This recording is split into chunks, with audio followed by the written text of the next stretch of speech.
Just with some injury updates. Junior Azebu will be day-to-day, still fighting his way back with some soreness in his lower body. Leighton Nelson got some work today. He's also day-to-day questionable. Both those guys questionable for Saturday.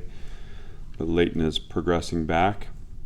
Darren Agu is back, was full go today and had a good day. Patrick Smith, I know, missed a little time on Saturday. He's fine. Did everything as normal today. And Ricky Wright is feeling better. Still day to day, questionable for Saturday, but feel good about the way he's progressing. And he's going to do some jogging this afternoon, and we'll keep working him back as he's able. And so, obviously, we're happy to be 2-0. Happy to be coming off a hard-fought win where felt like we battled some adversity and we were able to play to an identity there at the finish. I love the way that we finished the game in the second half. Obviously, the big charge, early on for the defense was about third down stops in that first drive. But I think it's good for us to have to fight through a long drive. I was proud of the way the guys stood up and held Alabama A&M to 3. In the second half, obviously the one explosive pass we want back. But a good learning moment for us. Offensively, just struggled a little bit to get in rhythm. I thought hot and cold in the first half.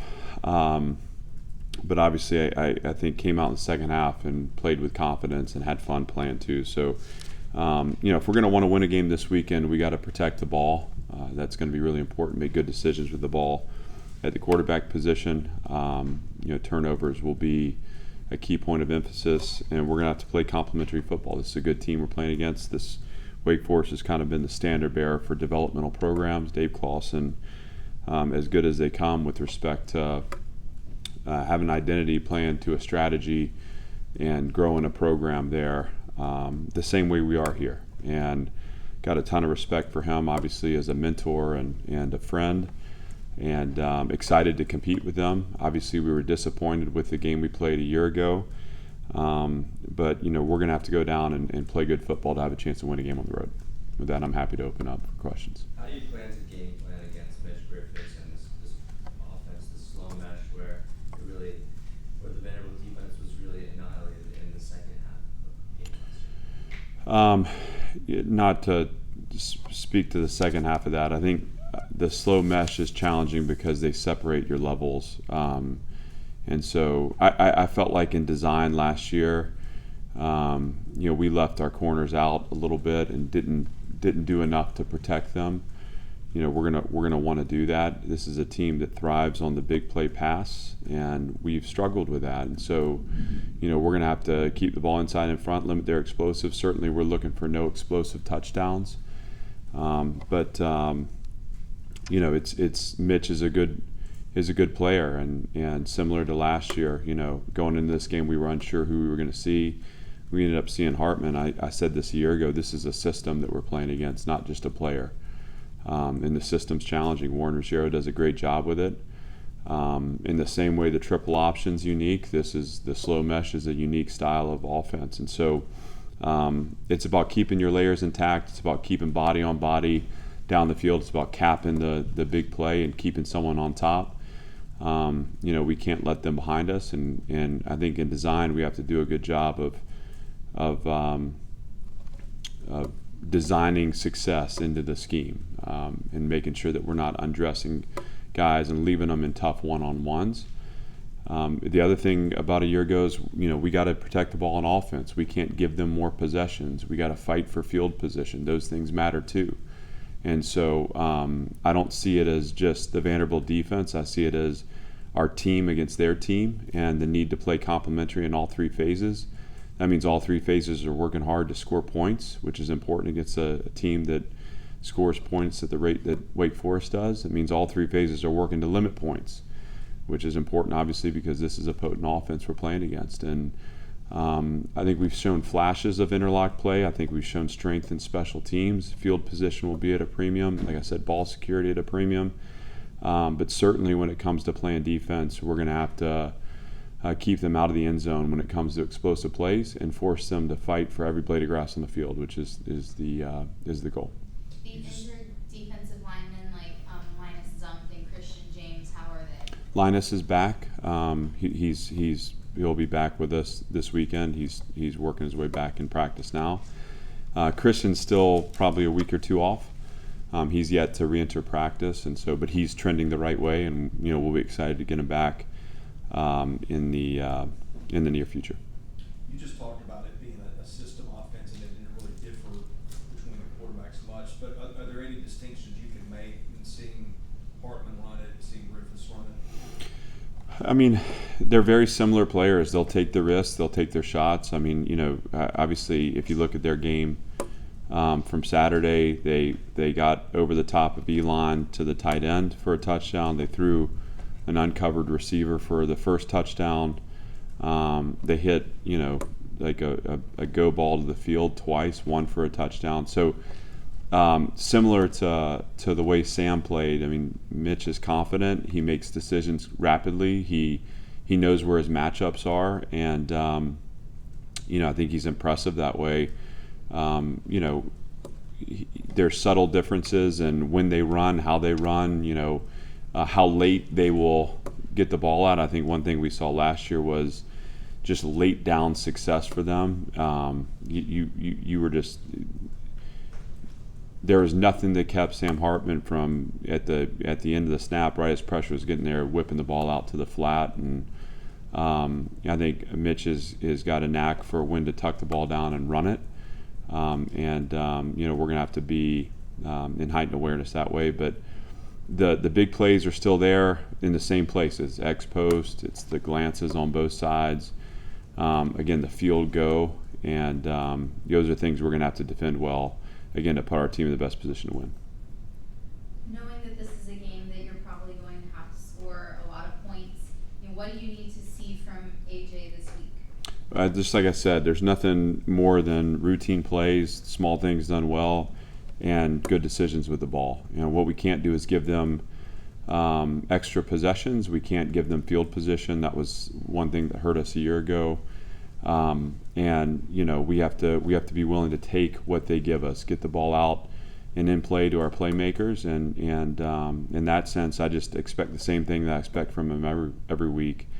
And with respect to scoring points, I think it's all a matter of how well you can play in terms of the complementary nature of your game, because we're certainly not going out there just to get into a shootout and outscore them. We have to be willing to be patient on defense, build to the stop. Like I said, the biggest thing there is not allowing for big play touchdowns. We have to fight for field position and special teams, and we've done that to this point. And then offensively, it's about being willing to be methodical in our drives and being really good on conversion downs. So not looking for a performance out of character from him. If anything, I'd like to see him take another step in the right direction, which with respect to the way he makes decisions with the ball and his ball security, and just facilitating the offense and the other 10 players on the field. You mentioned the special teams a little bit, knowing that special teams have really helped the first couple weeks. What are you expecting to see there? Just continued focus. I think we benefited from the building out of our depth, adding skill. We're faster on our teams. That's both in the return game, but also physical in the way we're blocking for the returns. And against Alabama A&M, benefited from 2 blocked punts. We want continued execution there, and we want that unit to be a place where we shine and try to create an advantage for ourselves. Again, when you're playing against a team like Wake Forest, who's really good in all 3 phases, you have to have wins in the margins, and that's what special teams does for you. And so we'll expect that this weekend as well. You got Jeffrey Ugo back for a little bit on Saturday. You'll have Darren available for the first time, I guess, this week. As you get guys back, how does that change and help your defense? Well, we want to focus on, I talked about this a little bit heading into last week, playing more guys. I think when you have healthy people, capable people, I was glad to see Bryce Cowan get out there a little bit early against Alabama A&M. We think he can bring something to our defense and on special teams. Obviously, Jeff Ugo we knew was going to be available. We weren't going to have a lot of snaps for him in the game just because he hadn't really had a chance to practice and build his capacity. But he came in and had a positive impact on the game. The more guys you play, the more they're engaged with what you're doing, but also the fresher that first line of guys can be. And when you can take 20 snaps off a guy like C.J. Taylor over the course of 3 games, that's a game that he banks, that taking snaps and taking reps off his body physically. And if we want to be a great team late in the season, we have to put the guys on the field and play the guys that are capable of helping us win now. And certainly when you talk about Darren and Linus and Jeff and, like I said, Bryce Cowan, we think those are guys that we can count on to help us win. So they should be out there. Again, if that's 5 snaps, if it's 10, if it's 15, if it's 20, any little bit helps us stay fresh for the entirety of the game and obviously for the season too. How would you evaluate the offensive line 2 games in?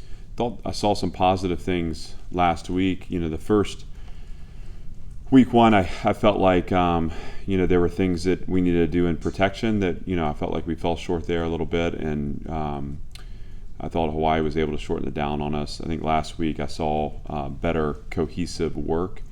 Again, that was a game where we basically wiped out our right tackle depth and had Grayson Morgan step in, and I thought he did a really nice job out there. And he's played multiple positions, and he's I thought last week proved himself to be capable as a starter in that offensive line. I thought Alabama A&M really did some challenging things with the way they shifted and stunted and blitzed.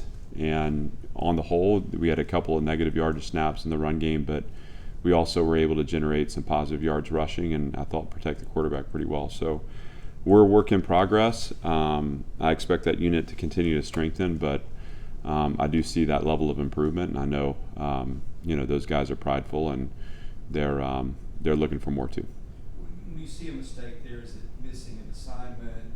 Is it communication? Is it just maybe not being as physical as they're capable of being? It's not necessarily physical. I think it's 2 things. One is those 5 guys have to work together, and so if there's any confusion in the 4-minute offense against Hawaii, I talked about this after the game or on the Tuesday last week. If there's a pressure that's coming and we know it's coming and we identify it, there has to be communication there to get all 5 guys on the same page. Who are we working the combinations to? And how are those combinations working together to climb and capture the movement? And when one of those 5 gets out of sync, and throw the tight ends into that too, what happens is you expose yourself to run through players, and so you can get off schedule. You can have TFLs in the 4-minute situation against Hawaii. We at times had guys ripping into the backfield. And that's more of a product of, are we playing with our eyes, are we communicating what we see, and are we on the same page? Last week, similar situations occurred.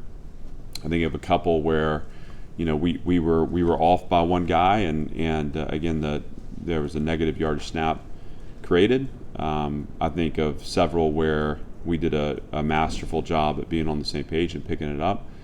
I don't question the physicality of that unit at all, nor do I question the heartbeat. They have to play together, and when they don't, we leave ourselves exposed. When they do, we have a really good offensive line, and they'll keep gelling as the season goes.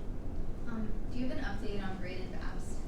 Braden was in a car accident on Friday afternoon, and he's right now recovering from that. And it was a scary situation where I'm just glad that he's okay, and he will be working his way back as his body heals up. But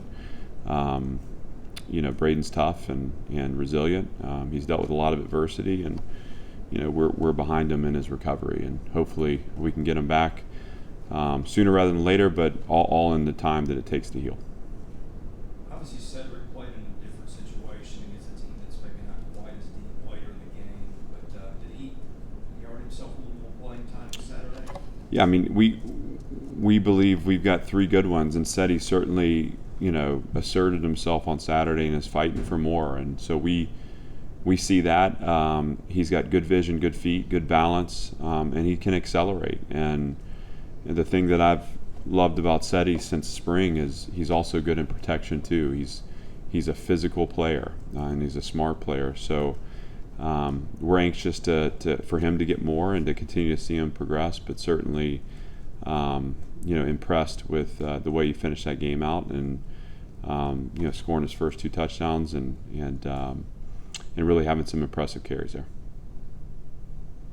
Anything else? Thank you. Thanks. Thank you.